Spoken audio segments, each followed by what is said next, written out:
안녕하세요. 어렸을 때 친구들 간에 나눈 대화 중에 시계는 일제는 사면 안 된다. 왜냐하면 한국 시계는 똑딱똑딱 이렇게 가는데 일본 시계는 또기노딱 이렇게 가서 시계가 안 맞는다라고 이런 이야기를 나눴던 기억이 있습니다. 어린 시절에는 시계 가는 소리가 똑딱똑딱 이렇게 들리는데 나이가 들면 시계 가는 소리가 휙훅 휙훅 이렇게 들립니다. 세월은 휙 하고 지나가고 거기에 더불어 내 인생은 훅 하고 가니까 시계 가는 소리가 휙훅 이렇게 들리는 것 같습니다. 오늘 우리는 최고의 선택을 했습니다. 바로 하나님 앞에 그리스도 예수 안에서 함께 모였기 때문입니다. 우리가 모이기를 힘쓰는 이유는 두세 사람이 내 이름으로 모인 곳에 주님께서 함께 하시겠다고 약속하셨기 때문입니다.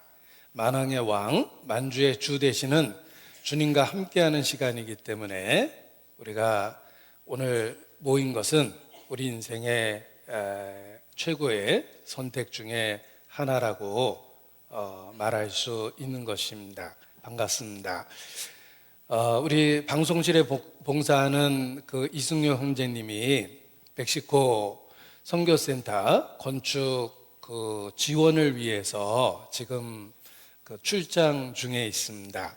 난생 처음 가본 나라고 또 계절도 맞지 않고 더더욱 그 방송시설 봉사를 위해서 그곳에 갔기 때문에 많이 힘들고 고생하리라 생각합니다. 기억하시고 선교센터 건축이 잘 마무리될 수 있도록 기도로 함께 해주셨으면 좋겠습니다. 우리 전임 근무자가 없는 상태에서 방송실이 운영되기 때문에 봉사자들이 더 많이 수고하리라 생각을 합니다. 제가 소리가 잘 맞춰지고 있는지 계속 테스트하고 있습니다. 네. 아주 좋은 소리가 우리 봉사자들 덕분에 나고 있는 것 같습니다. 기도하시겠습니다. 거룩하신 아버지 하나님, 그리스도 예수 안에서 우리를 자녀 삼아 주시고 우리의 모든 죄를 용서해 주시며 소망을 주신 것 진심으로 감사 찬양을 드립니다. 주께서 친히 모이기를 힘쓰라라고 말씀하셨고 더더욱 그날이 다가옴을 볼수록 더욱 그리하라고 일깨워 주셨습니다. 주의 말씀에 순종하여 이 시간 하나님 앞에 또 그리스도 예수 안에서 함께 모였습니다. 성령께서 친히 주관하시고 우리 각 사람의 사정을 살펴주시며 힘과 지혜를 주께서 친히 더하여 주시기를 주님께 간구합니다. 이 마지막 때를 주님 안에서 살 수 있도록 주님 붙잡아 주시고 때마다 일마다 승리할 수 있도록 지켜주시기를 주님께 기도합니다. 우리의 초라함을 주님 앞에 고백하고 우리의 연약함을 하나님 앞에 고백합니다.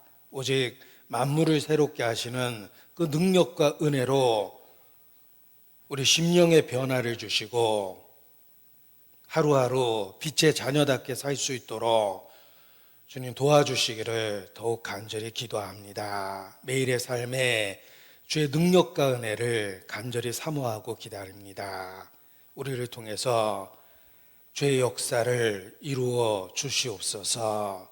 또 무엇보다 아직 구원 얻지 못한 우리 주변의 소중한 영혼들 주님 앞에 인도할 수 있도록 우리를 사용해 주시고 먼저 우리 마음속에 영혼에 대한 열정을 주시기를 주님께 기도합니다.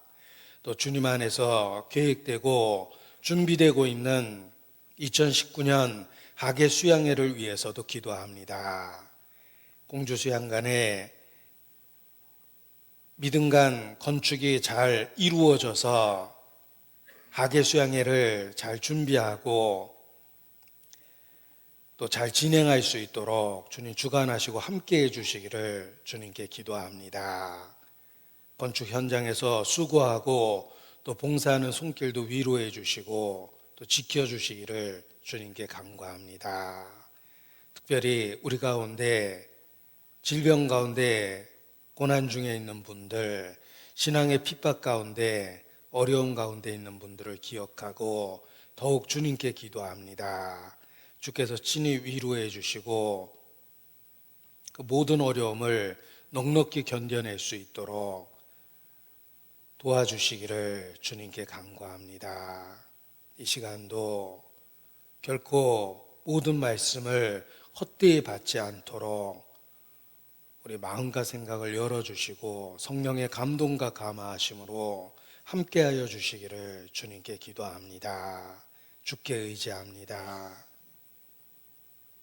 우리 가운데 역사하시는 주님만 바라보고 주께 모든 행사를 의지하고 부탁을 드립니다. 주의 영광을 나타내 주시옵소서.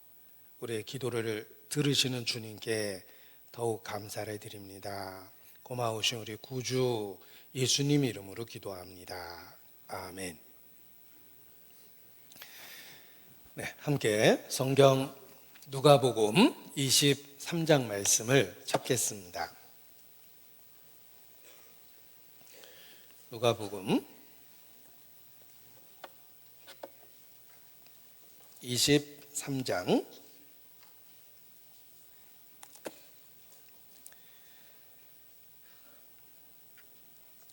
33절, 34절입니다. 누가복음 23장 33절, 34절 두 절 말씀을 함께 천천히 읽겠습니다. 해골이라 하는 곳에 이르러 거기서 예수를 십자가에 못 박고 두 행악자도 그렇게 하니 하나는 우편에 하나는 좌편에 있더라. 이에 예수께서 가라사대 아버지여 저희를 사하여 주옵소서. 자기의 하는 것을 알지 못하님이다 하시더라. 저희가 그의 옷을 나눠 제비 뽑을세. 오늘 함께 읽은 이 본문은 예수님 생애의 최고의 절정에 해당한다고 말씀드릴 수 있습니다. 한 사람의 삶을 기록할 때 그의 탄생, 그의 생애, 그의 활동, 그의 업적을 중심으로 기록하게 되어 있습니다. 그리고 그의 죽음은 아주 간단하게 덧붙이는 것으로 그의 생애를 기록합니다.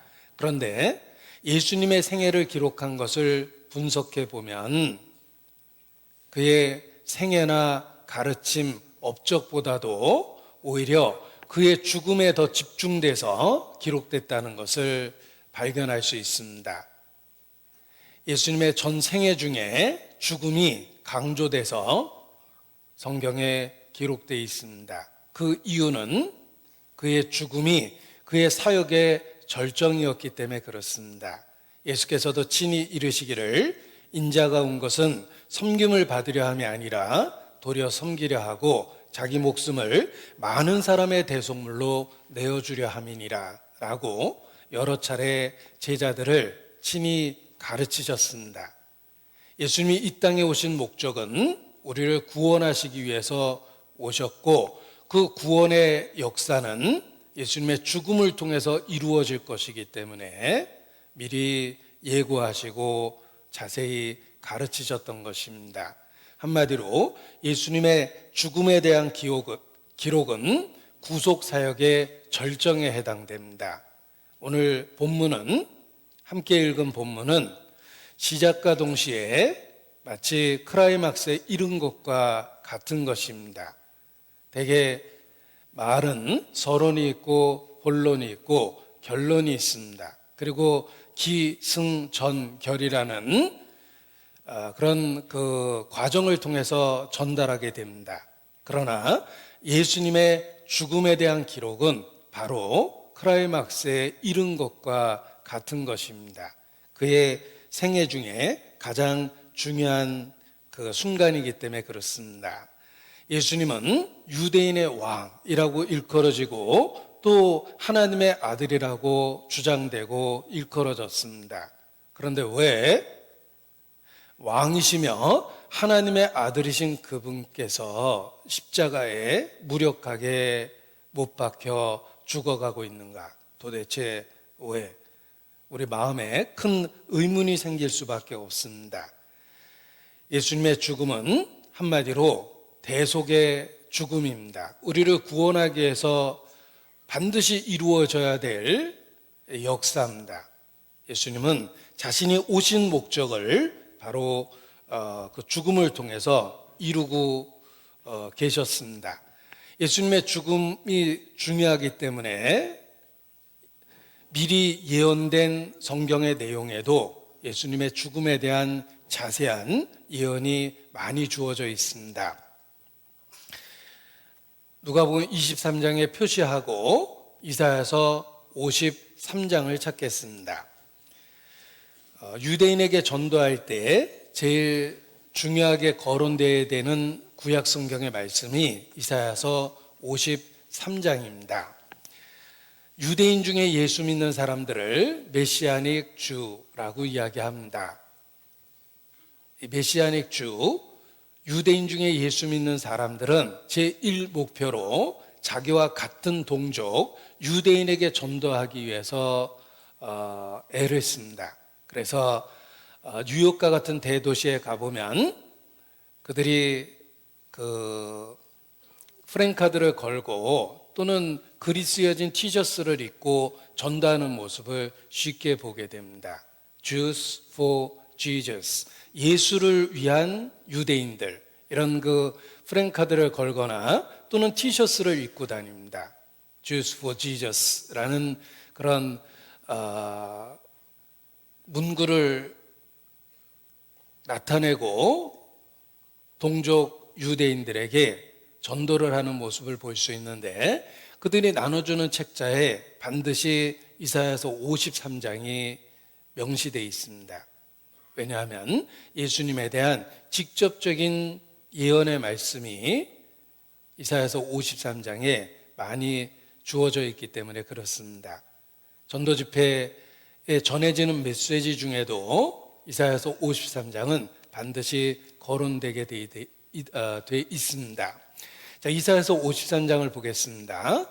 이사야서 53장을 살펴보면 예수님 죽음에 대한 아주 구체적인 예언이 기록되어 있습니다. 7절 보면 그가 곤욕을 당하여 괴로울 때에도 그 입을 열지 아니하였음이며, 예수께서 불법적인 신문을 받고 재판을 받고 채찍질을 당하고 십자가에 못 박히셨는데 빌라도가 기이하게 여길 정도로 예수께서 아무 말씀도 아니하셨습니다.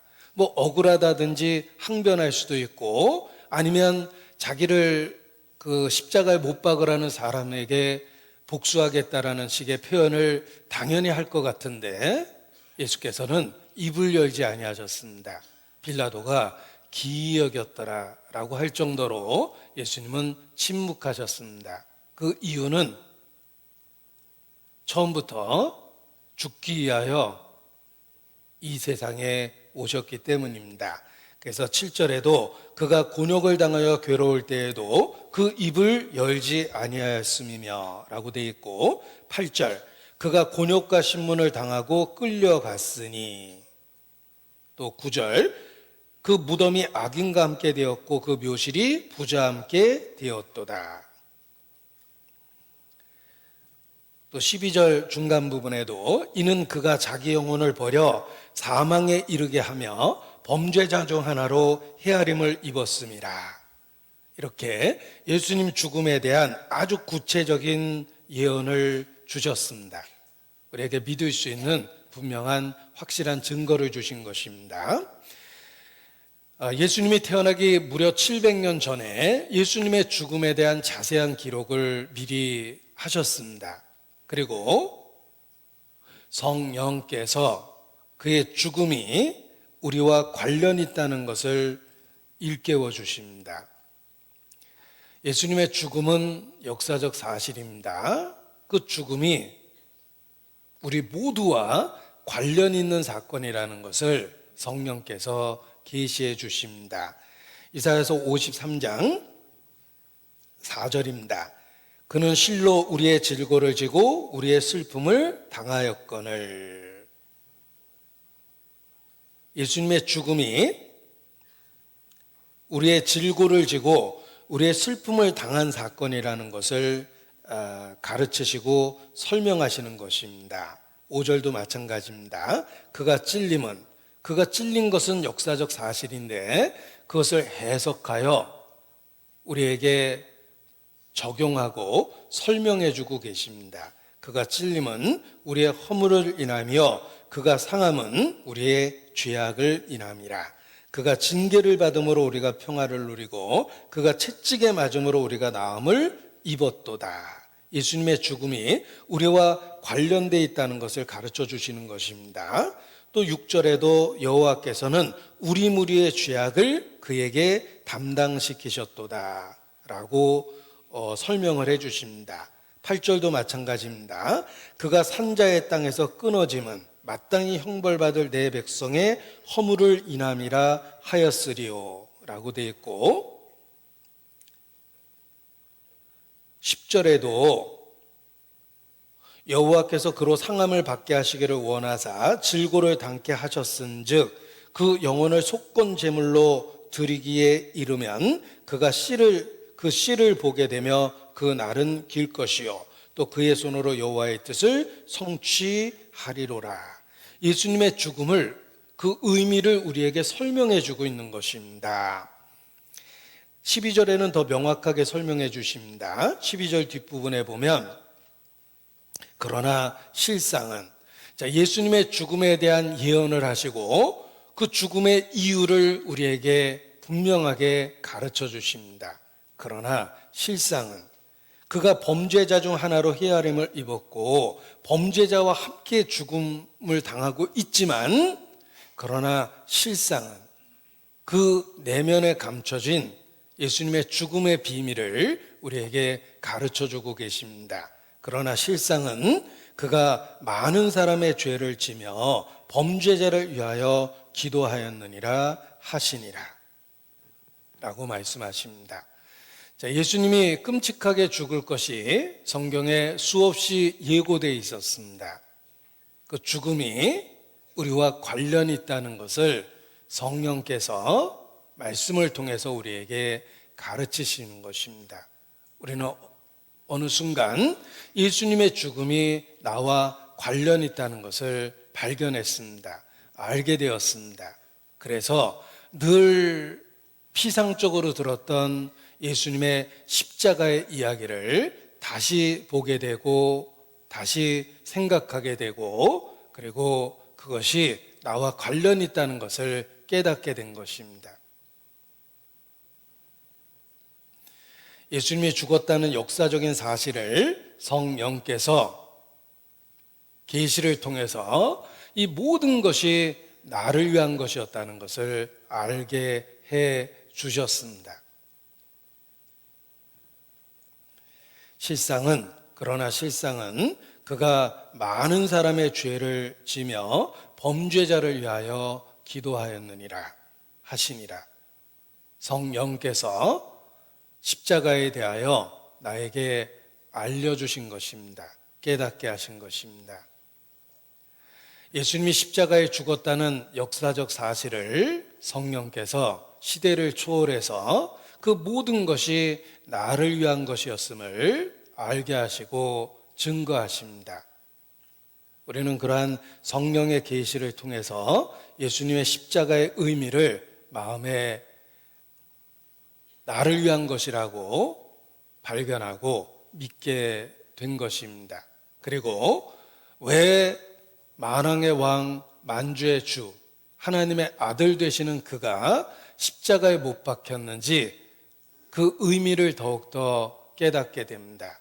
그 십자가를 통해서 하나님의 의로움과 거룩함, 그리고 죄싹슨 사망이라는 율법의 요구는 반드시 이루어져야 된다라는 하나님의 공의에 대한 이해를 하게 됩니다.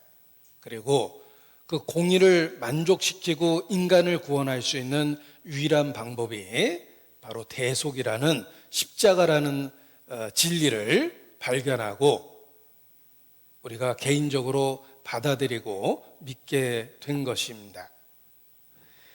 예수님의 죽음은 예수님이 이 땅에 오신 목적 그 자체입니다. 자기 목숨을 많은 사람의 대속물로 내어주려고 오셨다. 그리고 성령은 그 죽음의 의미를 시대를 넘어서 우리 개인에게 연결시켜주고 깨닫게 하신 것입니다. 그래서 그 십자가가 나를 위한 구속의 사건이었음을 발견하고 믿게 된 것입니다. 찬송의 가사에도 멸시함을 받은 주의 십자가에 나의 마음이 끌리도다. 귀한 어린 양이 영광 다 버리고 험한 십자가 지셨도다. 예수님의 십자가를 다시 바라보게 됩니다. 멸시함을 받은 주의 십자가에 나의 마음이 끌리도다. 성령께서 내 마음을 십자가의 참된 의미로 그것을 알게끔 이끌어 주신 것입니다. 그래서 예수님의 죽음에 대한 의미가 새롭게 보입니다. 그리고 그 십자가의 사건을 통해서 개인적으로 우리 자신이 구원의 곧 죄사함의 확신을 얻게 된 것입니다. 제가 성경 공부했던 방법 중에 하나였습니다. 예수님의 순환, 고난, 그리고 그의 죽음, 그리고 부활과 관련한 기록들을 노트를 따로 마련해서 한 구절 한 구절 다 옮겨서 적어봤습니다. 옛날 선비들은 글을 쓰면서 글과 자기의 마음을 일치시키고 마음을 스스로 다스렸는데 예수님의 고난과 죽음 그리고 부활과 관련한 말씀들을 모아서 일부러 개인적인 노트에 다 옮겨 적어 본 겁니다. 내 손으로 내가 직접 쓴 글씨로 그 고난에 관한 순환에 대한 기사를 옮겨 적었고 그것을 반복해서 여러 번 읽었고 그리고 또 색깔 있는 펜을 통해서 중요한 단어에 밑줄을 치고 묵상을 해봤습니다. 이 모든 것이 나를 위한 것이라는 걸 성령께서 알려주셨기 때문에 한 구절 한 구절을 의미 있게 노트에 적는 수고를 기쁨으로 했던 것입니다. 그 모든 기록이 특별하게 느껴진 이유는 그 예수님의 십자가의 순환에 관한 기록이 바로 나의 구원과 관련되어 있다는 것을 알게 되었기 때문입니다. 본문을 다시 보겠습니다. 이사야서 53장입니다. 예수께서 십자가에 못 박힐 때 하신 첫 번째 말씀입니다. 34절 아버지여 저희를 사하여 주옵소서 자기 하는 것을 알지 못함이니이다. 예수께서 가장 고통 중에 있을 때 십자가에 못 박히는 그 순간 첫 번째로 하신 말씀입니다. 예수께서 십자가에 못 박혀 돌아가시는 과정이 오전 9시에 못 박혀서 오후 3시까지 6시간 동안 못 박혀 있었습니다. 그 6시간 죽어가면서 하셨던 말씀이 7말씀입니다. 그래서 한자로 가상 7언이다 이렇게 이야기합니다. 가상, 십자가 위에서 7언 하신 7가지 말씀이라는 뜻의 한자어입니다. 가상 7언입니다. 7가지 말씀을 하셨는데 그것을 쉽게 기억하려고 한자로 한 글자씩 따서 용락, 자기, 갈성, 혼 이렇게 외웁니다. 용락, 자기, 갈성, 혼. 예수님이 십자가에서 하신 7말씀을 한자 한 글자씩 따서 외워본 겁니다. 용, 중보자로서의 기도를 했고 용서, 그리고 낙원, 왕으로서의 낙원에 들어갈 것을 허용하신 말씀이 있고 자, 보소서 아들이니이다. 새로운 인간관계가 만들어졌음을 선언하시고 기, 버림받았다는 뜻입니다. 공의가 만족됐다는 것을 선언하시며 내가 목마르다라고 외치셨습니다. 예수님의 인성, 예수님은 십자가에 못 박힐 때 고통을 느끼셨습니다. 목마름을 느끼셨습니다. 예수님의 인성을 강조했던 말씀입니다. 다 이루었다. 예수께서 십자가에서 속죄 사역을 완성했다는 걸 선언하고 있습니다. 그리고 내 영혼을 아버지께 부탁하나이다. 이렇게 7가지 말씀을 하셨습니다. 그래서 용락자기 갈성 이렇게 한자로 외워보기도 했습니다. 자, 죽음 앞에서 죽음의 문을 통과하면서 하신 7가지 말씀입니다. 사람은 죽을 때 말이 정직하다. 새는 죽을 때 울음이 슬프고 사람은 죽을 때 말이 정직하다라는 표현이 있습니다. 예수님도 가장 고통스러운 순간이었습니다. 죽음의 문을 그 고통스러운 과정을 겪어 나아가고 계십니다. 그때 하신 말씀은 하나하나 의미가 더욱 클 수밖에 없습니다. 예수님이 죽어가면서 했던 7가지 말씀을 통해서 우리는 예수님을 더욱더 이해하고 그의 마음을 엿볼 수 있습니다. 우리가 어떤 사람이 죽음 앞에서 힘겹게 한마디 한마디 내뱉는다면 그것을 더욱더 경청해서 들을 수밖에 없습니다. 죽음이라는 그런 그 상황이 그의 말의 진정성을 더 돋보이게 하기 때문에 그렇습니다. 하물며 주님께서 죽어가시면서 하셨던 7가지 말씀입니다. 그 말씀 하나하나가 우리에게 어떤 의미가 있는지 생각해보고 묵상해보는 것이 마땅합니다. 예수님이 죽음 앞에서 하신 첫 번째 말씀입니다. 아버지여, 저희를 사하여 주옵소서. 자기의 하는 것을 알지 못하니이다. 이것이 가장 고통스러운 그 순간에 주님이 하신 첫 번째 말씀입니다. 자, 예수님은 가장 힘든 순간을 통과하고 있었습니다. 벌거벗겨서 산채로 십자가에 못 박혔습니다. 자기를 못 박는 그 사람들을 향해서 하신 말씀입니다. 보통 그 순간에는 신음소리를 내고 원망하는 말을 내뱉거나 아니면 자기를 못 박는 자를 향한 분노를 표출하거나 복수에 대한 다짐을 하는 것이 일상적입니다. 그런데 예수님은 놀랍게도 자기를 못 박는 자들을 위해서 그 순간에 기도하셨습니다. 중보의 기도를 하셨습니다. 이것은 예수님의 성품, 그의 신성이 함께한 그의 성품을 우리에게 분명하게 계시해 준 것입니다. 가장 고통스러운 순간에 사람은 자신의 인격의 한계를 드러냅니다. 그래서 이 다급해진 상황 속에서 그 사람의 진짜 인격을 볼 수가 있습니다. 위기에 몰렸을 때 그 사람의 한계가 드러나고 숨겨진 인격이 드러나게 됩니다.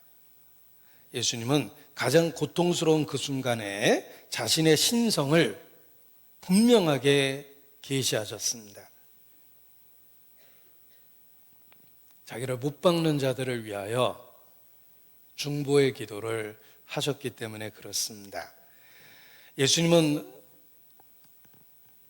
생애 중에 많은 기적을 행하셨습니다. 바람과 풍랑을 단 한마디의 말씀으로 잔잔케 하시기도 하고 귀신을 내어 쫓고 나면서 소경된 자의 눈을 열어주시며 심지어는 죽은 자를 살리기도 하셨습니다. 예수님의 생애는 자신이 메시아라는 많은 표적과 기적으로 이루어져 있습니다. 그런데 이런 물리적인 기적보다도 사실은 예수님을 믿을 수 있는 가장 확실한 증거는 그의 신성에 대한 계시입니다. 그 인격을 통해서 나타낸 신성이 있습니다. 그것이 바로 자기를 못 박는 그 순간에, 그 고통의 순간에 예수님은 오히려 자기를 못 박는 자를 위하여 기도하셨다는 것입니다. 이것은 인간이 할 수 있는 수준이 아닙니다.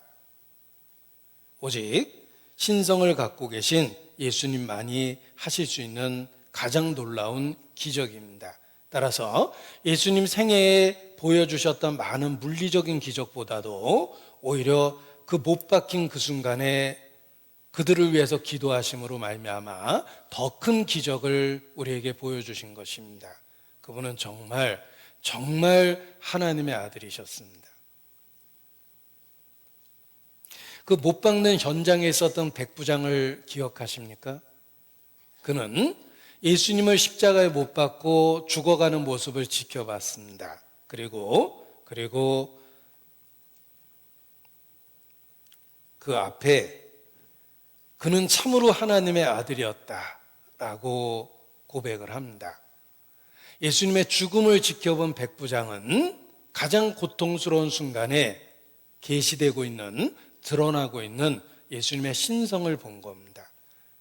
그는 많은 처형 장면을 목격했을 것입니다. 직업상. 그런데 예수님의 죽음은 아주 특별했습니다. 그는 정말 하나님의 아들이었다는 것을 마음에 믿게 된 것입니다. 예수님이 가장 고통스러운 순간에 기도하셨던, 중보 기도하셨던 그 말씀은 예수님이 하나님의 아들이라는 분명한 증거가 되는 것입니다.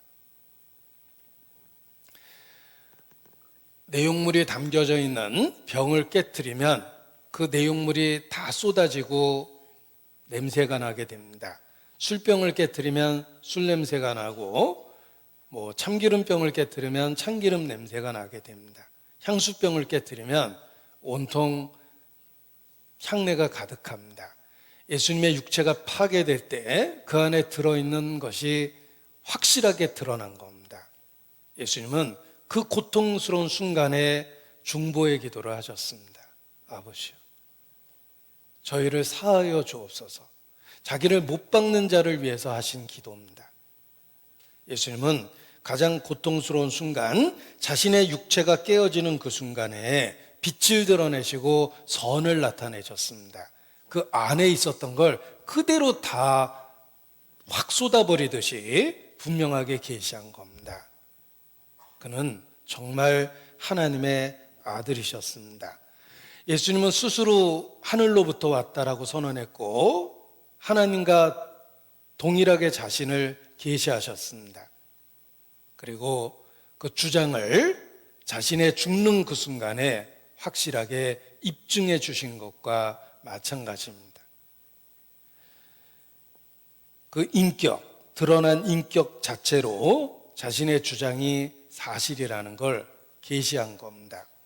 말로는 대단한 주장을 할 수 있지만 그 사람의 실제 삶의 모습이 그 주장이 거짓이라는 걸 드러낼 때가 있습니다. 예수님은 가장 놀라운 주장을 했습니다. 자신이 하늘로부터 났고 그리고 하나님의 아들이라고 선언했으며 아버지와 나는 하나다라고까지 선언합니다. 그런데 그러한 주장이 사실이라는 것을 가장 고통스러운 순간에 중보의 기도를 하시는 모습 속에서 분명하게 증거해 준 것입니다. 생각해 보십시오. 자기를 못 박는 자들을 위해서 가장 고통스러운 순간에 오히려 그들을 위해서 기도하시는 인격을 갖고 계신 예수님이 자신을 하나님의 아들이라는 엄청난 주장을 했습니다. 그것은 그의 인격이, 그 주장이 사실이라는 걸 뒷받침하는 것입니다. 하나님의 아들답게, 하나님의 아들 아니면 불가능한 모습으로 죽음을 맞이하셨기 때문에 그렇습니다. 그는 진정 하나님의 아들이었다. 우리도 백부장처럼 그렇게 깨달을 수 있는 것입니다. 예수님은 못 박히는 순간에 첫 번째 말씀이 아버지여 였습니다. 가장 고통스러운 순간에 하신 첫 번째 말씀은 아버지여, 아버지를 불렀습니다. 이것은 갑자기 부른 것이 아니라 평소 늘 친밀한 관계를 유지했기 때문에 그 순간에도 자연스럽게 아버지를 먼저 부른 것입니다. 예수님은 가장 절망적인 상황처럼 보였지만 그 순간에도 하나님과의 친밀한 관계를 유지하고 있었습니다. 그래서 아버지라고 첫 번째 말을 꺼낸 것입니다. 예수님의 가상칠언 십자가에서 하신 7말씀을 분석해 보면 첫 마디는 아버지였습니다. 그리고 7번째 마지막 말씀도 아버지입니다. 아버지여, 저희를 사하여 주옵소서. 그리고 마지막으로 하신 말씀은 아버지여, 내 영혼을 아버지 손에 부탁하나이다. 아버지라는 말로 시작해서 아버지라는 말로 가상칠언을 사실 끝내신 것입니다. 이것은 평소 아주 그 친밀한 관계 속에서 주님이 하나님과의 교통 속에 있었다는 것을 우리에게 분명하게 가르쳐 주셨습니다. 그리고 그의 첫 번째 말씀은 놀랍게도 자신을 십자가에 못 박는 그 사람들을 위한 기도였습니다. 자신에게 가장 잔인한 행동을 하는 사람들, 자신을 조롱하고 자신을 십자가에 못 박는 그 행동을 하는 그 사람들을 위해서 예수님은 기도하셨습니다. 그리고 그 기도 속에 우리 자신도 들어있다는 것을 우리는 알 수 있습니다. 저희를 사하여 주옵소서라는 기도 안에 우리를 위한 그 기도도 들어있습니다.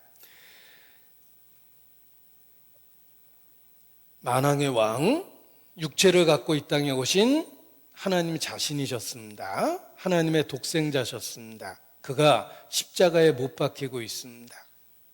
왜 사람들이 예수님을 십자가에 못 박았을까? 그 이유를 예수께서 분명하게 말씀하십니다. 자기 하는 것을 알지 못함이니이다. 알지 못했기 때문에 하나님의 아들을 십자가에 못 박은 것입니다. 최고의 비극은 알지 못하는 것, 곧 무지에서 출발합니다. 비극은 항상 무지, 알지 못하는 것을 때문에 시작하는 것입니다. 인생의 최고의 비극도 하나님을 알지 못하는 것에서 시작됩니다. 출애굽의 역사를 읽어보면 바로는 10가지 재앙을 당하고 마침내 장자를 잃어버립니다.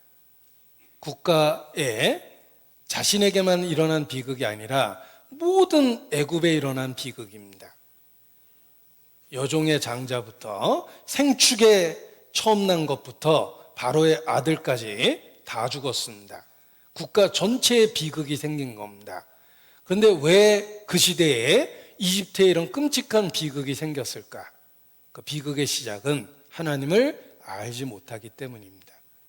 그래서 애굽에 전체의 비극이 생긴 겁니다. 마침내 장자를 잃어버렸습니다. 본문은 표시하고 출애굽기 5장을 보도록 하겠습니다. 출애굽기 5장.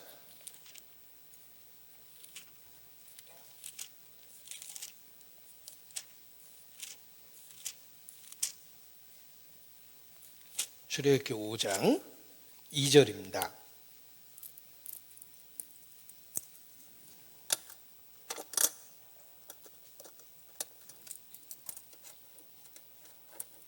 출애굽기 5장 2절.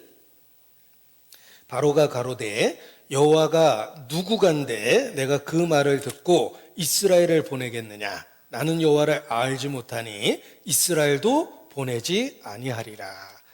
하나님의 명령을 정면으로 거부한 겁니다. 여러분, 회장님이 직접 하신 명령을 조직의 말단 사원이 거절한다면 정말 어리석은 행동을 한 겁니다. 회장님이 직접 내린 명령과 결정을 조직의 말단 사원이 거절한다는 건 정말 어리석은 겁니다. 바로가 그러했습니다. 바로가 여호와가 누구간데 알지 못했습니다. 그의 스스로의 고백 속에도 나는 여호와를 알지 못하니 이렇게 표현합니다. 여기서 이집트 전체에 비극이 생긴 겁니다. 우리 개인에게도 그렇습니다. 하나님을 알지 못하는 것 때문에 비극이 생깁니다. 예수님을 십자가에 못 박은 사람들, 어떻게 그런 일이 생깁니까? 알지 못했기 때문입니다. 무지가 비극의 원인이라는 거 아셔야 됩니다. 고린도전서 2장 8절입니다. 고린도전서 2장 8절.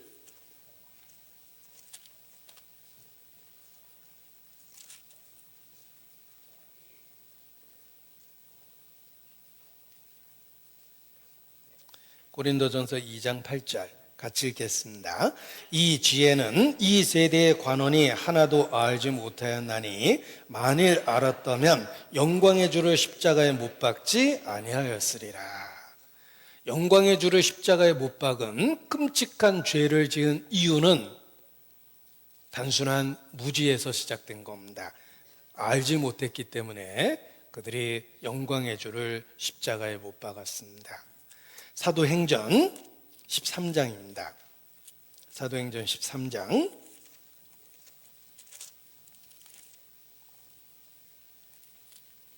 27절. 사도행전 13장 27절 함께 읽습니다. 예루살렘에 사는 자들과 저희 관원들이 예수와 및 안식일마다 외우는 바 선지자들의 말을 알지 못하므로 예수를 정죄하여 선지자들의 말을 응하게 하였도다. 자, 그들은 말씀을 외우기는 했습니다. 그런데 자신이 외운 그 말씀의 의미를 잘 몰랐어요. 그러니까 예수를 십자가에 못 박은 겁니다. 알지 못했기 때문에, 그것도 더 큰 비극은 외우고 있었는데도 그 말씀을 알지 못했기 때문에 하나님의 아들을 십자가에 못 박은 겁니다. 요한복음 16장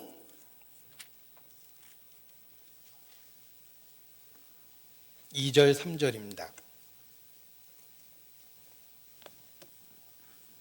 요한복음 16장 2절 3절 또 함께 읽겠습니다. 사람들이 너희를 추뢰할 뿐 아니라 때가 이르면 물은 너희를 죽이는 자가 생각하기를 이것이 하나님을 섬기는 예라 하리라. 저희가 이런 일을 할 것은 아버지와 나를 알지 못함이라. 알지 못했기 때문에 하나님의 아들을 죽였고, 알지 못했기 때문에 진실한 그리스도인들을 또 죽였습니다. 역사를 배워보면 복음을 전했던 진실한 그리스도인들은 항상 그 시대의 외인이었고 따돌림을 받았습니다. 알지 못했기 때문에 그렇습니다. 하나님을 알지 못하니 하나님의 사람을 못 알아본 겁니다. 그리고 그 시대에 그를 조롱하고 따돌리고 핍박했습니다. 역사 속에서 끊임없이 핍박받은 사람들 중에 하나가 아나베프티스트입니다. 그들은 자신들이 하지도 않은 주장과 가르침을 마치 그들이 펼쳤던 것처럼 오해받았습니다. 그래서 광신자라고 따돌림을 받았고, 가톨릭에 의해서도 죽임을 당했고, 더 큰 비극은 동료 크리스찬이라고 주장하는 종교개혁자들에 의해서도 핍박을 받았습니다. 미국 개척 역사를 살펴보면 기독교를 표방했던 그들이 아나베프티스트를 수도 없이 핍박했습니다. 어떻게 그런 일이 있습니까? 그런데 한 시대만 있었던 게 아닙니다. 모든 세대, 기독교 2000년 역사 속에서 동일하게 그런 일이 있습니다. 그 이유는 무지입니다. 하나님을 모르니까 하나님의 사람을 알지 못하는 겁니다. 세상이 알지 못합니다. 그들은 세상에 속해 있기 때문에 하나님의 사람을 알지 못하는 겁니다. 그래서 오해하고 핍박하고 따돌리고 조롱했던 것입니다. 그 불행한 역사가 수도 없이 반복되고 있습니다. 그 불행한 역사가 무지에서 출발했다는 것은 우리에게 교훈적입니다. 철로역정이라는 자주 인용되는 책자가 있습니다. 그 마지막 장면을 기억하십니까? 한 사람이 지옥으로 뚝 떨어지는 모습입니다. 그것도 천국 문 앞에서. 세상 앞에서 지옥으로 떨어진 게 아니라 천국 문 앞에 와서 지옥으로 뚝 떨어집니다. 그리고 그 사람의 이름이 기록되어 있는데 그 사람의 이름은 무지입니다. 이그노런스. 하나님에 대한 지식이 없었어요. 무지가 비극의 원인이요 멸망의 원인입니다. 그러므로 우리가 여호와를 알자, 힘써 여호와를 알자. 호세아 선지자도 그 시대의 이스라엘 사람들에게 외쳤습니다. 우리도 마찬가지입니다. 우리가 동일한 실수를 하지 않기 위해서 알아야 됩니다. 무지에서 벗어나야 됩니다. 그리스도인에게 최고의 원수는 무지입니다. 모르면 하나님을 대적하면서도 하나님과 원수되어 있으면서도 자신의 그 상태에 대한 깨달음이 없습니다. 무지가 비극의 원인이라는 것을 알고 교훈을 받아야 됩니다. 저희는 자기 하는 것을 알지 못하나이다. 우리가 그러했습니다. 우리는 알지 못했습니다. 하나님에 대해서 알지 못했습니다. 우리 자신에 대해서도 알지 못했습니다. 예수님이 누구신지 잘 몰랐습니다. 예수님이 무슨 일을 하셨는지도 전혀 알지 못했습니다. 우리 자신이 무지했어요.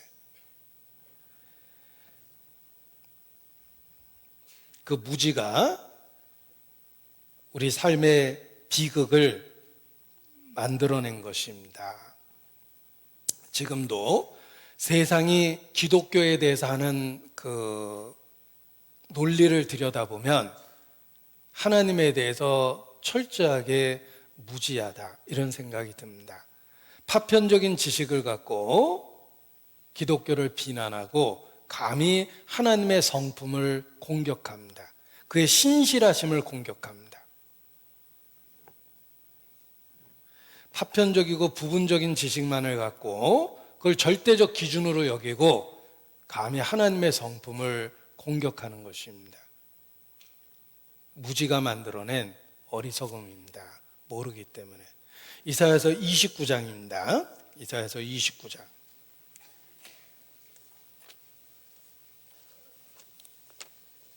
이사야서 29장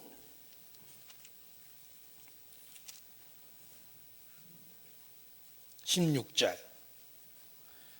이사야서 29장 16절. 너희의 패리함이 심하도다. 토기장이를 어찌 진흙같이 여기겠느냐.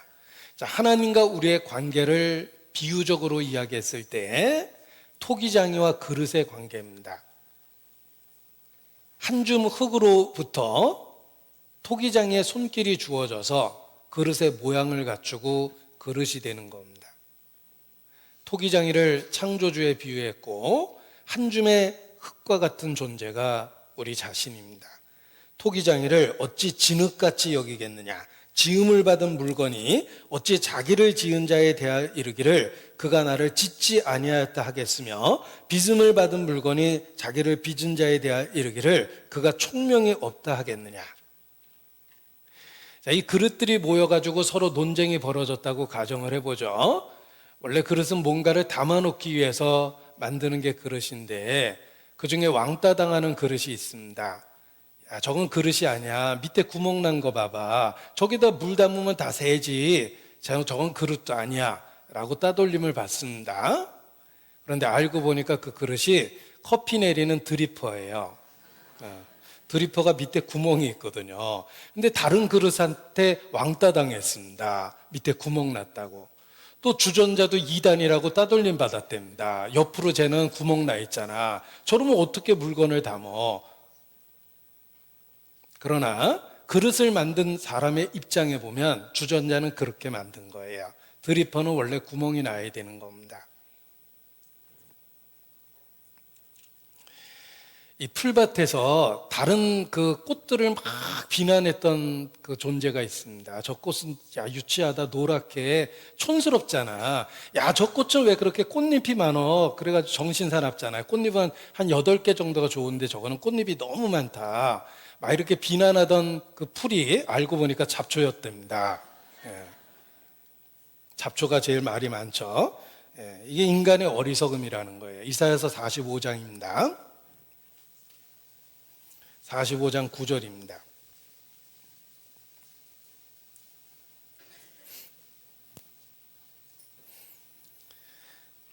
같이 읽겠습니다. 질그릇 조각 중 한 조각 같은 자가 자기를 지으신 자로 더불어 다툴진대 화했을진저 진흙이 토기장이를 대하여 너는 무엇을 만드느냐 할 수 있겠으며 너의 만드는 것이 너를 가리켜 그는 손이 없다 할 수 있겠느냐. 감히 피조물이 진흙 한 덩어리 같은 피조물이 토기장인 창조주를 비난할 수 있겠느냐. 어리석다는 것입니다. 그리고 어리석을 뿐만 아니라 그 동기와 중심을 살펴보면 정말 패리한 겁니다. 극악한 죄를 짓고 있는 겁니다. 그런데 이 세상이 기독교에 대해서 말하는 논리를 이렇게 살펴보면 패리하다, 극악하다라는 생각이 듭니다. 자신의 부분적이고 단편적인 지식과 경험을 감히 하나님의 속성을 공격하는 데다 씁니다. 얼마나 어리석은 겁니까? 무지하기 때문에 그렇습니다. 저희는 자기가 하는 것을 알지 못하니이다. 자신이 무슨 일을 하고 있는지조차도 깨닫지 못하는 무지 상태에 있는 것입니다. 그런데 이러한 무지 상태가 사실 우리 개인에게도 해당됩니다. 불신의 세상뿐만 아니라 소위 믿는다고 하는 우리 자신에 대해서도 해당됩니다. 우리가 하나님에 대해서 얼마나 알고 있습니까? 그 거룩한 큰 하나님 앞에 자신의 존재에 대해서는 얼마나 알고 계십니까? 예수 그리스도에 대해서 아는 것이 무엇입니까? 예수님이 하신 일에 대해서 얼마나 알고 이해하고 있습니까?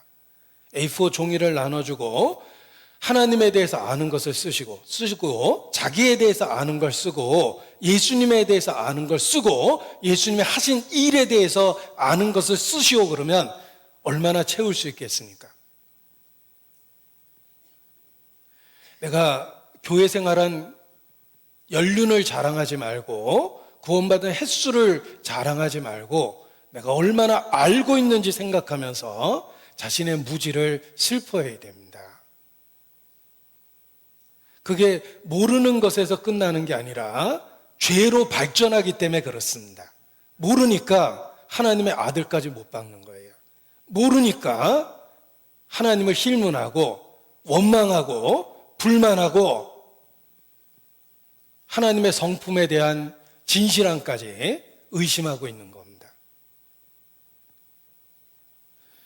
무지가 죄의 원인이라는 거 알고 무지 상태에서 벗어나야 됩니다. 어떤 분이 꿈을 꿨는데 예수님이 처참하게 십자가에 못 박히는 그 장소에 있는 꿈을 꿨습니다.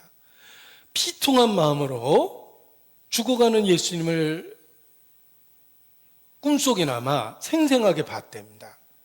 그런데 기겁을 했답니다. 예수님을 십자가에 못 박는 로마 병정을 쳐다보다가 깜짝 놀랐는데 그 로마 병정의 얼굴이 바로 자기였습니다. 꿈에서 본 모습이지만 엄청나게 충격을 받고 깜짝 놀랐답니다.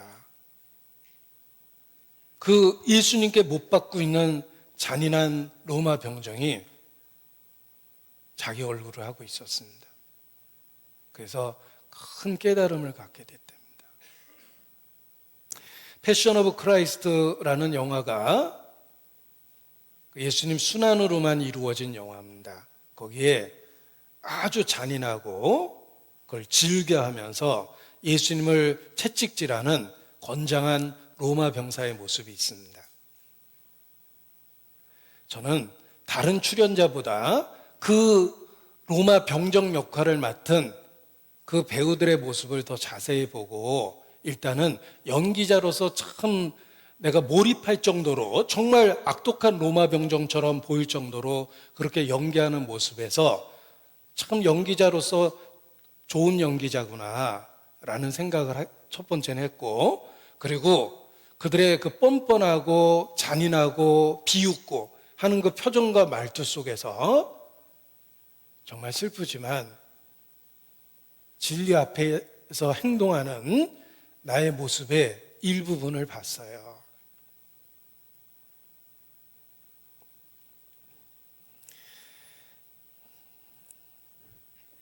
우리의 무지가 진리를 함부로 대하고 복음의 가치를 잘 못 느끼게 하고 교회의 소중함을 잘 모르게 합니다. 우리의 무지가 그렇게 만든 거예요. 사도신경을 반복해서 달달달 외웠던 시절이 있습니다. 그런데 사도신경에 결정적인 문제가 있다는 걸 알았어요. 사도신경은 성부, 성자, 성령에 대한 고백이 있습니다. 믿는다는 말이 3번 나오는데 삼위일체에 대한 고백이 있고 창조주 하나님, 예수님, 그리고 성령에 대한 고백이 있습니다. 그런데 반복해서 읽다 보니까 결정적인 문제가 있었어요. 사도신경에 죄에 대한 자백이 없어요. 자신의 죄에 대한 자백 없이 어떻게 예수님과 개인적 관계를 가질 수 있습니까? 본디오 빌라도에게 고난을 받으사 십자가에 못 박혀 죽으셨습니다. 본디오 빌라도가 죽인 게 아닙니다. 성경은 우리의 죄가, 우리의 허물이 그를 찔렀고 그를 상하게 했다라고 말합니다. 우리의 죄가 그를 죽인 거예요. 그런데 사도신경을 수십 번, 수백 번 외워도 죄에 대한 자백이 없어요. 중요한 내용이 빠져버린 겁니다. 그러면 안 됩니다. 우리의 신앙 고백에 자신의 죄에 대한 자백이 있어야 됩니다. 예수님은 죄인만 부르시기 때문에 그렇습니다. 나의 무지가 그를 죽인 겁니다. 나의 무관심이 그를 죽인 거예요. 나의 무반응과 무감각이 그를 죽인 거예요. 지금도 그렇습니다. 신앙생활의 최고의 적은 마땅히 알 것을 알지 못하는 겁니다. 크신 하나님을 너무 작게 알고 있고 자신의 엄청난 죄를 극히 일부분을 알고 있다는 것과 사람이 되신 하나님 곧 예수님에 대해서 너무 피상적으로 알고 있다는 것과 그의 하신 일이 얼마나 의미 있고 가치 있는지를 미처 다 모르고 있다는 것, 그것이 사실 우리의 잘못입니다. 우리의 모든 죄는 마땅히 알 것을 알지 못하는 무지에 있는 거예요. 왜 이러한 무지 상태에 빠진 것일까? 그것은 관심이 없었습니다. 원하지 않았습니다. 원하지 않고 관심이 없었기 때문에 무지 상태에 빠진 겁니다. 그래서 고의적인 무지예요. 그래서 용서받기 어려운 거예요. 영생을 얻기 위하여 너희가 내게 나오기를 원하지 아니하는도다. 원하지 않습니다. 관심이 없어요. 그러니까 무지 상태에서 벗어나질 못하는 겁니다. 욥기 21장입니다. 욥기 21장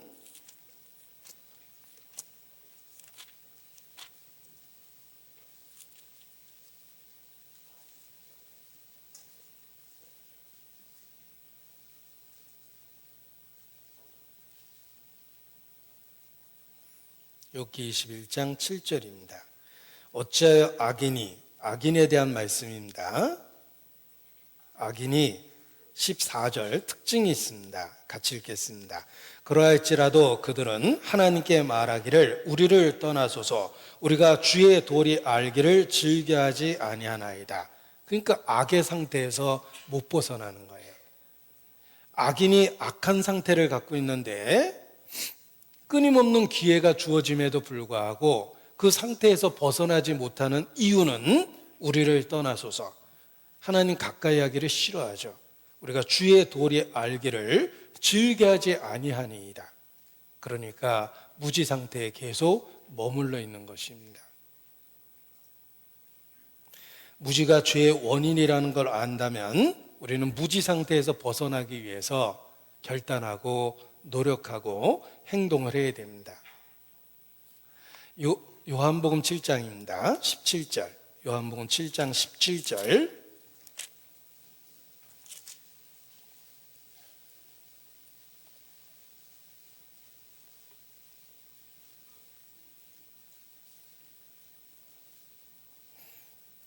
같이 읽겠습니다.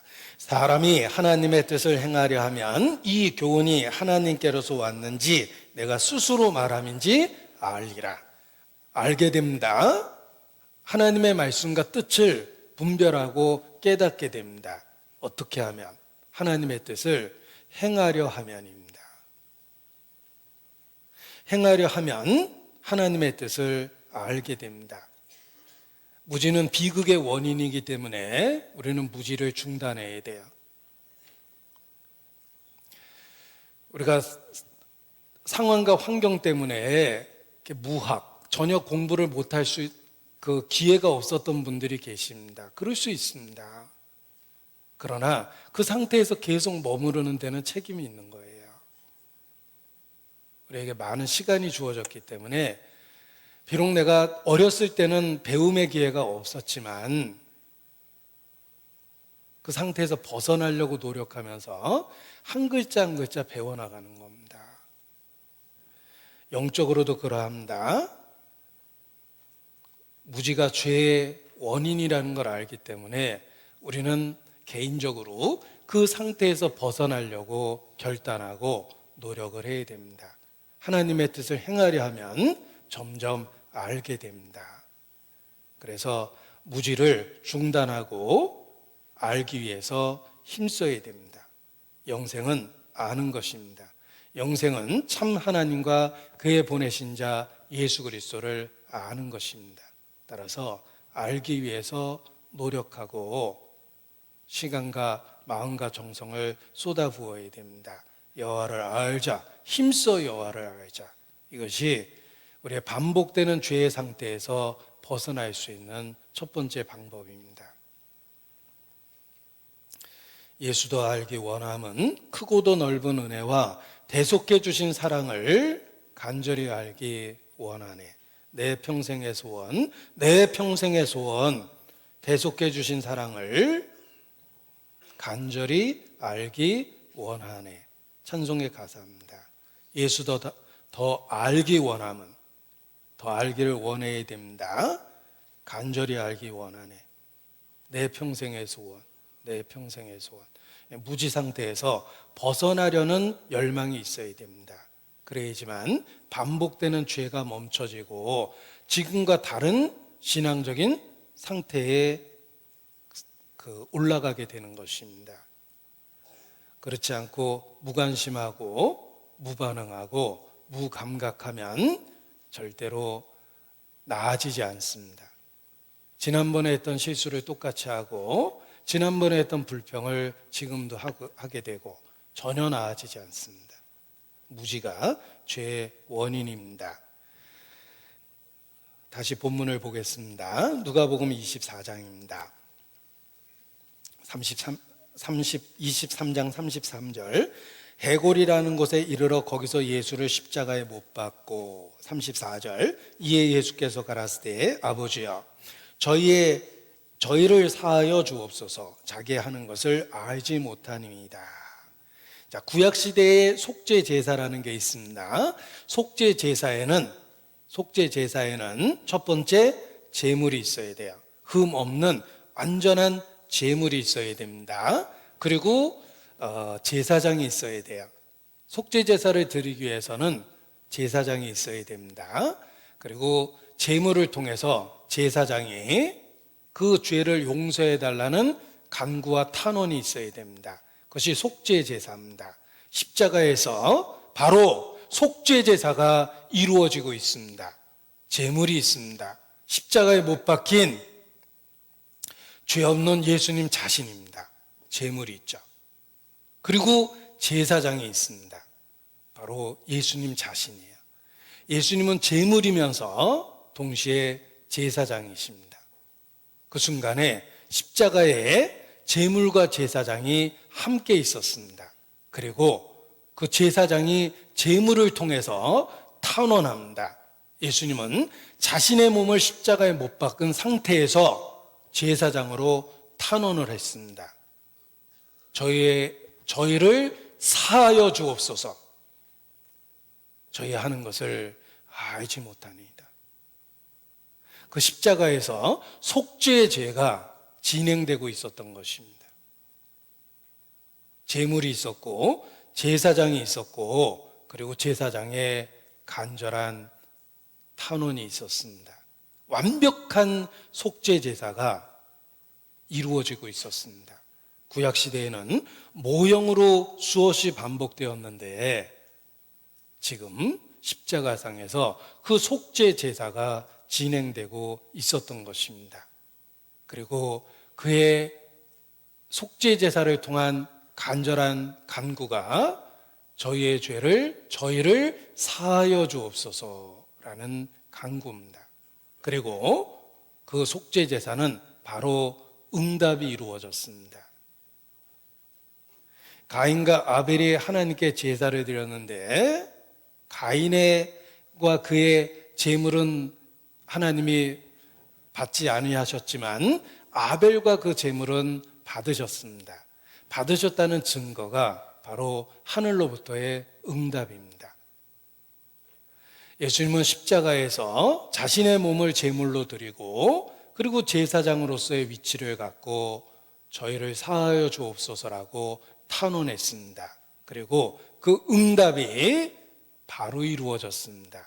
그래서 옆에 못 박혔던 강도가 구원을 받게 된 겁니다. 누가복음 23장을 보십시오. 예수님이 34절에 탄원하고 계십니다. 그 탄원의 응답으로 43절이 이루어진 거예요. 43절 같이 읽겠습니다. 예수께서 이르시되 내가 진실로 내게 이르노니 오늘 내가 나와 함께 낙원에 있으리라 하시니라. 그 속죄 제사의 응답이 바로 이루어졌습니다. 즉각적으로. 그래서 같이 못 박힌 그 강도가 구원을 얻게 된 것입니다. 내가 오늘 나와 함께 낙원에 있으리라. 예수님은 그날 낙원에 이르셨습니다. 예수님이 낙원에 도착할 때 혼자 가신 게 아니죠. 동행자가 있었습니다. 바로 같이 못 박혔던 그 강도입니다. 예수님이 낙원으로 입성하실 때 첫 번째 동행자가 강도였다는 게 놀랍지 않습니까? 자, 예수님은 하늘의 보좌를 비우고 이 땅에 육체를 갖고 오셨습니다. 그리고 아주 긴 여행을 하셨어요. 30년 넘게 이 세상을 머물다가 그리고 십자가의 죽음을 통해서 다시 하늘에 오르셨습니다. 낙원에 도착하셨어요. 아마 천군 천사들이 바빠졌을 겁니다. 아주 오랫동안 보좌를 비우고 다녀오셨거든요. 그래서 그 예수님을 얼마나 열광적으로 환영했겠습니까? 수고하셨다고 아마 요즘 말로 공항에 마중 나오듯이 프랭카드 걸고 예수님 정말 고생하셨습니다. 수고하셨습니다. 많이 힘드셨죠 하고 환영을 했을 텐데 놀랍게도 같이 도착한 첫 번째 동행자가 강도였어요. 예수님이 이 땅에 오신 목적을 확실히 보여주셨습니다. 죄인을 부르러 오셨습니다. 예수님이 낙원에 입성하신 그 첫날 제일 먼저 동행한 사람이 바로 그 죄인 강도였습니다. 예수님이 이 땅에 오신 목적을 첫 번째 동행자를 통해서 확실하게 보여준 거예요. 죄인을 구원하러 오셨었는데 그 죄인을 데리고 천국에 입성하셨던 것입니다. 이 제사장으로서의 기도가 완전하게 응답됐다는 것을 알 수 있습니다. 예수님의 죽음과 그 중보의 기도는 결코 헛되지 않았습니다. 그래서 흉악한 강도를 데리고 천국에 입성할 수 있었던 것입니다. 그리고 이 기도는, 저희를 사하여 주옵소서라는 기도는 계속해서 응답을 받게 됩니다. 그 처형 현장에 있었던 백부장이 이는 참으로 하나님의 아들이라 라고 고백하게 됩니다. 그 처형을 주관했던 로마 백부장도 그 기도의 응답을 받은 거예요. 저희를 사하여 주옵소서라는 예수님의 제사장적 기도가 응답이 돼서 강도도 구원받고 처형을 집행했던 로마 백부장도 예수님을 발견하게 된 것입니다. 그리고 놀랍게도 며칠 전에 예수님을 십자가에 못 박으라고 소리쳤던 예루살렘 사람들도 예수님이 부활하신 이후 베드로의 설교를 통해서 3,000명이 구원을 받게 됩니다. 저희를 사하여 주옵소서라는 기도의 응답입니다. 그리고 더 많은 사람들이 구원을 받기 시작합니다. 심지어는 허다한 제사장의 무리들도 구원을 받게 됩니다. 기도의 응답이 이루어졌죠. 사도행전 6장입니다. 사도행전 6장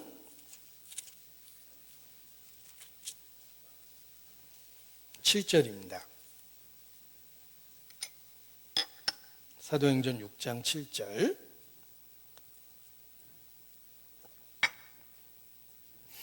같이 읽습니다.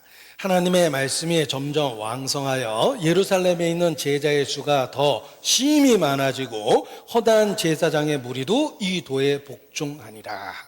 제사장은 예수님의 처형에 적극적으로 앞장섰던 사람들입니다. 그들 중에 허다한 무리가 구원을 받게 됩니다. 기도의 응답입니다.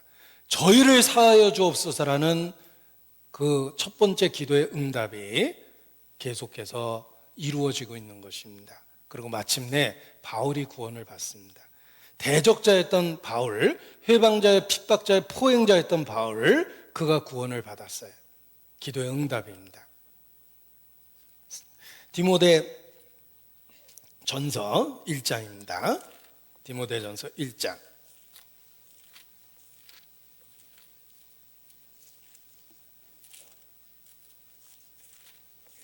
디모데 전서 1장, 신약성경 337페이지입니다. 13절입니다. 13절.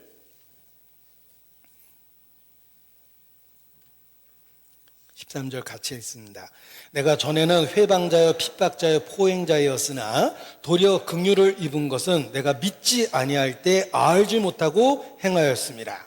바울은 긍휼을 입었습니다. 내가 믿지 아니할 때 알지 못하고 행하였는데 저희의 하는 것을 알지 못하나이다. 저희를 사하여 주옵소서라는 기도의 결과 대적자, 회방자, 포행자였던 바울이 구원을 받은 거예요.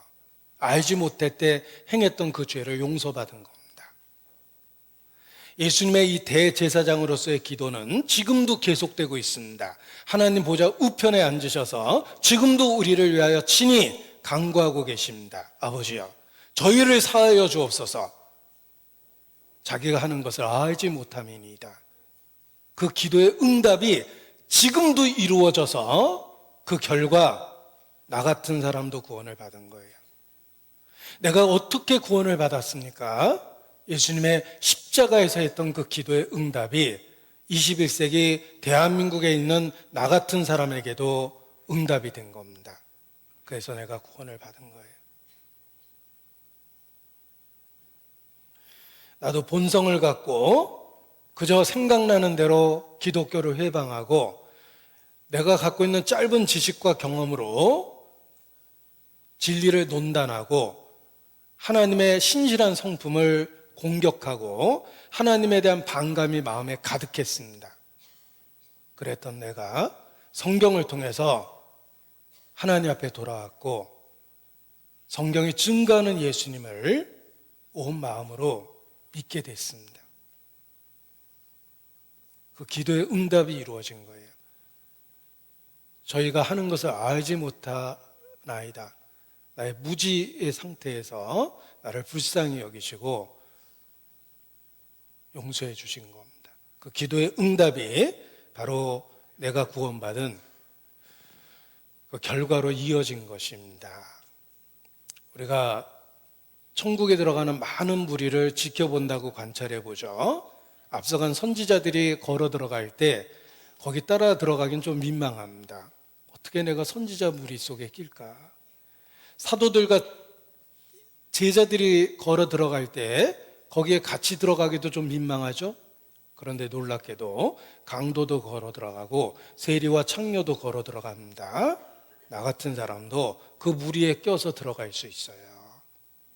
어떻게 들어갈 수 있냐면 예수님이 저희를 사하여 주옵소서라고 기도했고 응답됐기 때문에 나도 그 허다한 무리 속에 함께 껴서 천국에 들어갈 수 있는 것입니다. 어렸을 때 그 불렀던 그 팝송 중에 그 엉터리로 따라 불렀던 그 노래들이 있습니다. 대개 이제 앞소절은 정확히 불러요. 뭐 Yesterday 그리고 이제 잘 모르거든요. 뭐 이렇게 부릅니다.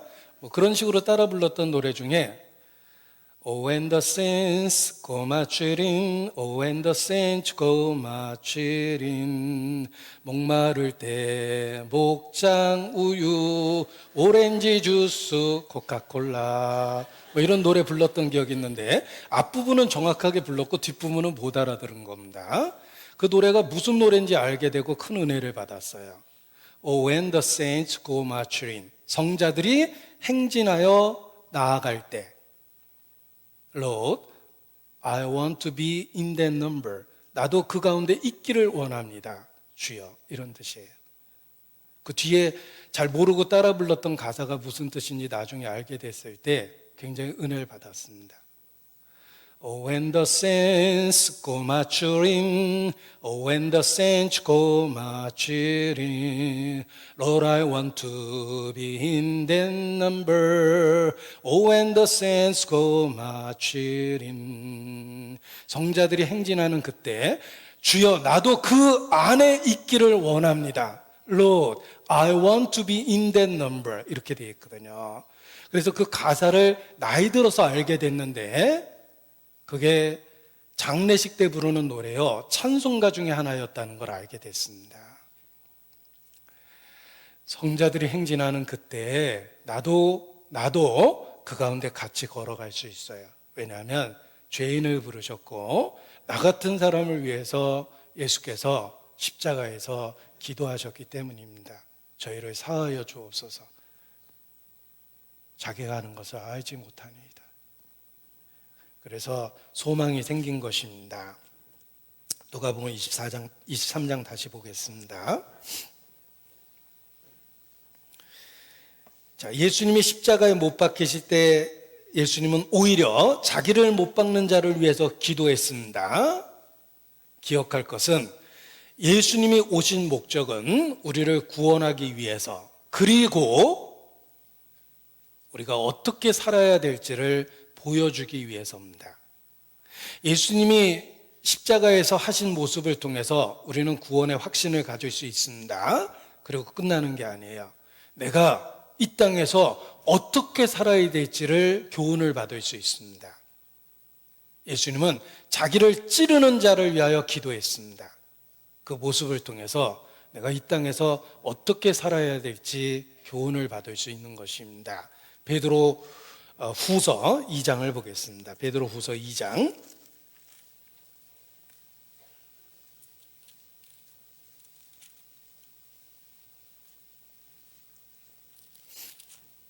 베드로 전서 2장입니다. 베드로전서 2장 21절입니다.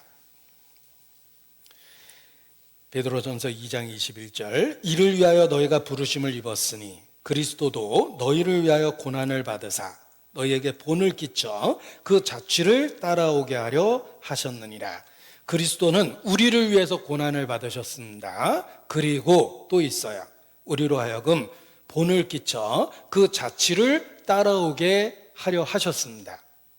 예수님의 고난은 우리를 위한 고난이었습니다. 그리고 기억할 것은 우리가 어떻게 살아야 될지 본을 보여주셨다는 것입니다. 동전의 양면처럼 둘 다 있는 거예요.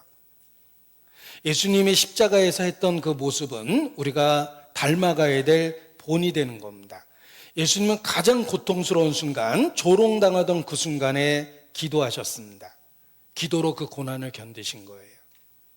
제가 오늘 설교 제목을 절망 중에 드린 기도, 이렇게 제목을 정하다가 아침에 잠이 깨면서 확 제목을 바꿔야 되겠다는 생각이 들었습니다. 절망이 아닙니다. 예수님은 소망을 갖고 고난을 견뎌낸 거예요. 그래서 제목을 제가 아침에 문자를 통해서 바꿨어요.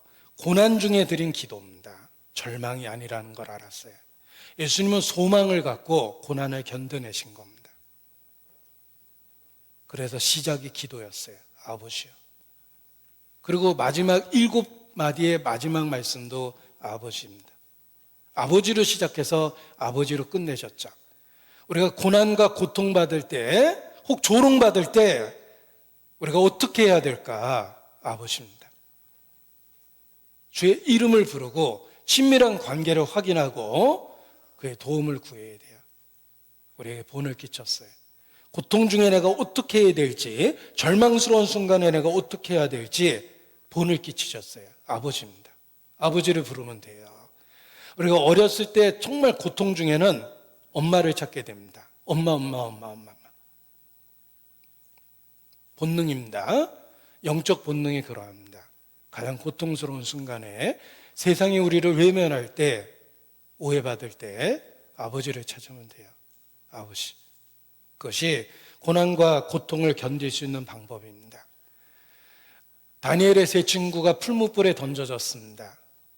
그 풀무불에 던져지는 그 결단, 용기, 감당할 수 있는 용기는 그 순간에 하나님을 찾은 거예요. 다니엘이 사자굴에 던져졌지만 신앙을 지킬 수 있었던 이유는 하나님을 찾았기 때문입니다. 우리의 삶의 고통스러운 순간에 우리는 더욱더 아버지를 찾아야 돼요. 예수님은 가장 고통스러운 순간에 기도했습니다. 아버지의 이름을 부르며 자기 영혼을 그분의 손에 의탁했습니다. 그 과정을 견딜 수 있는 힘을 주셨어요. 우리도 마찬가지입니다. 그리고 예수님은 자기를 찌르는 자, 자기에게 가장 큰 고통을 안겨주는 사람들을 위해서 그 순간에 그들을 위해 기도했습니다. 이것은 우리가 어떻게 살아야 될지를 보여줍니다. 우리에게 고통을 주는 존재가 있습니다. 교중에도 있고, 믿는 사람 안에도 있고, 이방인 속에도 있어요. 우리의 서로 다름이 우리에게 고통을 주고 상처를 줄 때가 있습니다. 그 순간에 내가 어떻게 해야 될지 예수께서 확실하게 본을 보여주셨어요. 그들을 위한 중보 기도는 그들에 대한 분노에서 벗어날 수 있는 방법입니다. 우리가 친구는 골라서 사귀었기 때문에 별 문제가 안 되는데, 교회는, 형제 자매는 내가 고른 게 아니에요. 주님이 골라서 모아놓으셨어요. 그래서 정말 나한테 안 맞는 사람이 있습니다. 난 다 안 맞는다고 생각하면 회개하셔야 되고, 부분적으로 안 맞는 사람이 있습니다. 내가 어떻게 처신해야 될지 방법을 알려주셨어요. 내게 고통을 안겨주는 사람을 위해서 기도하면 됩니다. 중보의 기도를 하면 됩니다. 기도 없이 그 사람을 대면하면 어색해요. 웃었는데도 어색해요. 그런데 기도하고 만나면 그분이 나한테 어떻게 대하든 그냥 내 마음에 너무나 자연스러워요. 예수님은 자신에게 가장 고통을 주는 사람을 위해서 기도했습니다. 그것이 우리가 이 세상에서 어떻게 살아야 될지를 확실하게 보여준 거예요. 그리고 그러한 예수님의 모습은 강도에게 변화를 만들어낸 겁니다. 이 강도에 대한 기록을 보면 강도가 구원받았다라는 기록은 누가만 했습니다. 다른 제자들은 그 전 단계까지만 기록을 했어요. 마태복음을 보겠습니다. 마태복음 27장 44절.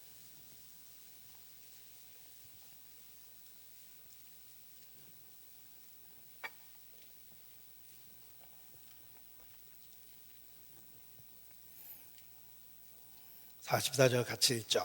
함께 십자가에 못 박힌 강도들도 이와 같이 욕하더라. 다른 복음서 기자는 강도들이 함께 욕했다고 기록했습니다. 오직 누가만이 그 다음에 이야기를 했습니다. 그런데 그 시간의 과정 속에서 한 강도가 처음의 상태로부터 벗어났습니다. 그래서 회개하고 예수님을 믿은 겁니다. 우리는 우리가 행한 일에 보응을 받는데 이 사람이 행한 것은 옳지 않은 것이 없다. 그 강도가 어떻게 알게 됐냐면 십자가에 못 박힌 예수를 지켜보면서 알게 된 거예요. 예수님이 끌려오고 못 박히는 순간에는 조롱했습니다. 무리와 더불어 조롱했지만 곧 생각이 바뀌었어요. 예수님은 자기를 찌르는 자들을 위해서 기도하고 있었습니다. 고통의 신음소리를 낸 것도 아니고 분노를 갖고 복수를 다짐하는 외침을 한 것도 아닙니다. 그들을 위해서 기도하고 있었습니다. 강도는 그러한 예수님의 모습을 보고 생각과 태도가 바뀐 겁니다. 그래서 자기 영혼을 그 예수님께 부탁을 했습니다. 그리고 응답을 받았어요. 이 예수님의 모습이 자기를 찌르는 자들을 위해서 기도했던 그 모습, 가장 고통스러운 순간에도 중보의 기도를 했던 모습, 가장 절망적인 상황처럼 보이지만 아버지라 부르며 친밀함을 유지하고 있는 모습 속에서 강도는 예수님의 주장, 하나님의 아들이라는 그 주장이 사실이라는 걸 알게 된 겁니다. 우리도 마찬가지입니다. 우리가 가장 힘든 순간에, 가장 고통스러운 순간에, 또는 우리에게 고통을 주는 사람들에게 오히려 선을 보일 때 그리스도의 향기가 나타나고 그리스도의 빛이 비춰집니다. 그래서 그들이 진리에 대하여 갖고 있는 편견을 없애주며 태도를 바꾸게 만들어주는 거예요. 가정에서도 아내의 경건한 행실이 도를 순종치 않는 남편에게 변화를 줄 거라고 말씀하셨습니다. 우리 주변에 있는 사람들이 그렇습니다. 내가 그냥 본성대로 편리하게 살면 절대로 내 주변에 있는 사람들이 내가 믿고 있는 예수님을 진리라고 받아들이지 않습니다. 그러나 내가 진리를 따라서 살게 되면 내 주변에 있는 사람들이 그 빛을 보게 되며 주님께로 나오게 되어 있습니다. 이 강도가 태도와 생각을 바꾼 이유는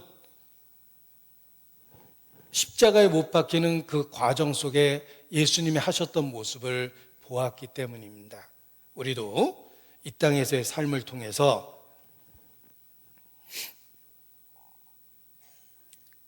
복음이 우리를 어떻게 변화시켰는지를 주변에게 보여줘야 됩니다. 그래야만 그들의 마음과 생각과 태도를 바꿀 수 있는 거예요. 힘들 때마다 갈보리산 올라간 주를 생각해 보십시오. 현재 내가 받는 괴로움을 견뎌낼 수 있습니다. 억울한 그 순간에 빌라도의 법정에 섰던 예수님을 생각해 보십시오. 내가 겪는 어려움을 견뎌낼 수 있습니다. 그래서 찬송의 가사 속에도 갈보리산 올라간 주를 생각할 때 나의 받는 괴로움을 비교할 수 없으리 라고 되어 있는 것입니다. 우리 현재의 어려움을 예수님을 생각하면서 우리도 견뎌낼 수 있는 힘을 얻게 되는 것입니다. 고난 중에 드린 기도, 예수님은 가장 고통스러운 순간에 기도하셨습니다. 우리를 위한 것이었고 또 우리가 어떻게 살아야 될지를 확실하게 보여주십니다. 자, 끝으로 한 가지만 더 말씀드리고 싶습니다. 자, 여름 하면 생각나는 것이 무엇입니까? 저는 바다가 생각나는데, 저는 여름 그러면 별이 쏟아지는 해변으로 가요가 생각이 납니다. 여러분은 저보다 믿음이 훨씬 더 좋습니다. 수양회를 생각하셨으니까 저보다 훨씬 더 좋습니다. 저는 생각은 바다가 생각이 나는데 몸은 항상 공주에 있습니다. 왜냐하면 생각한 대로 행동하지 않기 때문에 그렇습니다. 생각이야, 육신이 만들어내는 생각이 있으니 바다가 생각이 나고 편리하고 좋은 것이 생각이 납니다. 그러나 몸은 신앙을 따라 움직여야 됩니다.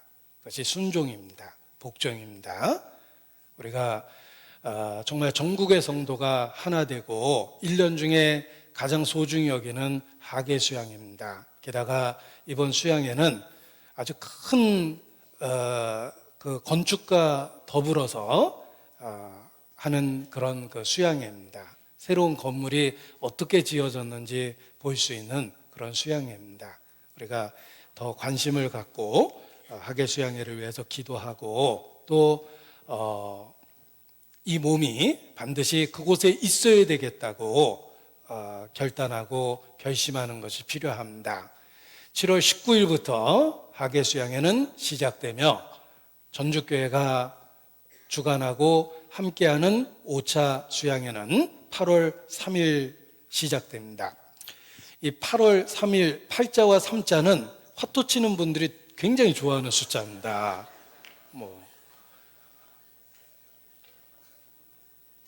그날 광땡 잡으시기 바랍니다. 그래서 기도하는 가운데 이번 그 수양회는 필참 반드시 참석하고 또 전참 전부 참석하고 그리고 모든 봉사는 동참, 필참, 전참, 동참, 참참참. 그런 하계 수양회가 되도록 우리 적극적으로 함께 해 주시기를 부탁을 드립니다. 예수 믿는다라는 말은 그리스도 예수의 환난과 나라와 참음에 동참하는 자입니다. 그 예수 믿는 겁니다. 단순히 예수 그리스도의 나라에 동참하는 것이 아니라 환난과 참음에도 동참하는 것이 그리스도인입니다. 따라서 내가 있어야 될 곳에 반드시 있고 해야 될 일을 하는 그런 2019년 하계 수양회가 되어야만 되겠습니다. 필참, 전참, 동참, 참참참. 기도하시겠습니다. 거룩하신 아버지 하나님, 하나님을 대적하고 본성 가운데 살았던 우리를 먼저 사랑하시고 우리의 모든 죄를 용서해 주신 것 진심으로 감사를 드립니다. 주님 은혜에 합당한 삶을 살 수 있도록 늘 붙잡아 주시고 우리의 나머지 삶을 통해서 하나님의 영광만 나타내 주시기를 주님께 기도합니다. 주께서 자신에게 고통을 주는 사람에게 그들을 위해서 기도하셨던 것처럼 우리의 기도에도 우리를 대적하는 자, 우리에게 고통을 주는 자를 위해서 기도하는 넓은 마음을 가질 수 있도록 주님 이끌어 주시기를 주님께 간구합니다. 우리 중에 결코 이뤄지는 자가 없고 후회하지 않는 삶을 살 수 있도록 지켜주시기를 주님께 간구합니다. 주께 의지합니다. 또 이 시간 선교 일선에서 수고하시는 선교사님들의 사역 그리고 가정을 위해서도 기도합니다. 주관하시고 또 인도하여 주시옵소서. 주께 의지합니다. 학예 수양에 우리 모두의 마음에 변화를 주시고 이끌어 주심으로 교회가 함께하는 곳에 우리도 함께 있을 수 있도록 주님 함께해 주시기를 주님께 간구합니다.